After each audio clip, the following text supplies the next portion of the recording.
ধান বাঁচানোর শেষ লড়াই করছেন নেত্রকোনা হাওরের বাসিন্দারা। বৃহস্পতিবার থেকে দেখা মিলছে রোদের।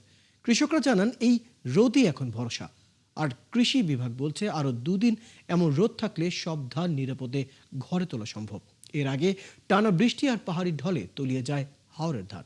মির্জা হৃদয় সাগরের তথ্য ও ছবিতে প্রতিবেদন। নেত্রকোনায় টানা 3 দিনের বৃষ্টি শেষে বৃহস্পতিবার দেখা মেলে রোদের। এরপরে ডুবে থাকা ধান তুলতে মাঠে নেমে পড়েন কৃষানীরা। পরিবারের সব সদস্যরা মিলে এখন ধান সংগ্রহ করে শুকানোর কাজ শুরু করেছেন তারা। কৃষকরা জানান পানিতে ডুবে থাকায় অনেক ধানেই পচন ধরেছে। তারপরও এই ধান তাদের শেষ ভরসা। তারা বলছেন এর থেকে কিছু চাল পাওয়া গেলে সারা বছরের খাবার চলবে। আজকে একটু রোদ হইছে, একটু মেলাইছি, তাও ধানের মাঝে গন্ধ ধরে আছে।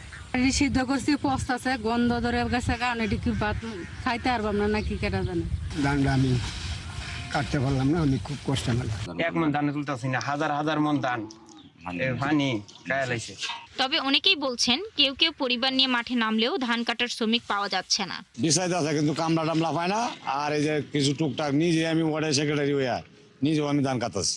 আবাদতে কাউনের জন্য পুরা কি করতে গিয়া আবাদতে কিছু কাটতাছি আমরা এখন, এছাড়া তো আর উপায় নেই।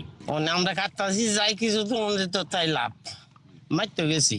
এদিকে জেলা কৃষি বিভাগ বলছে হাওরে যতটুকু ধান কাটা বাকি আছে এভাবে রোদ থাকলে ৩-৪ দিনের মধ্যে সব ধান ঘরে তোলা সম্ভব। অতিবৃষ্টি এবং ভারী বৃষ্টিতে আমাদের বেশ কিছু জমি ঝুঁকিপূর্ণ বা ক্ষতির আওতায় নিমজ্জিত হয়েছে এবং গতকাল পর্যন্ত আমাদের নিমজ্জিত জমির পরিমাণ ৯,৫34 হেক্টর জমির পানিতে প্লাবিত হয়েছে। আমরা আশা করছি যে আমাদের যে মাঠে মেশিন এবং লেবার রয়েছে তার মাধ্যমে আমরা দ্রুত কর্তন করতে সক্ষম হব।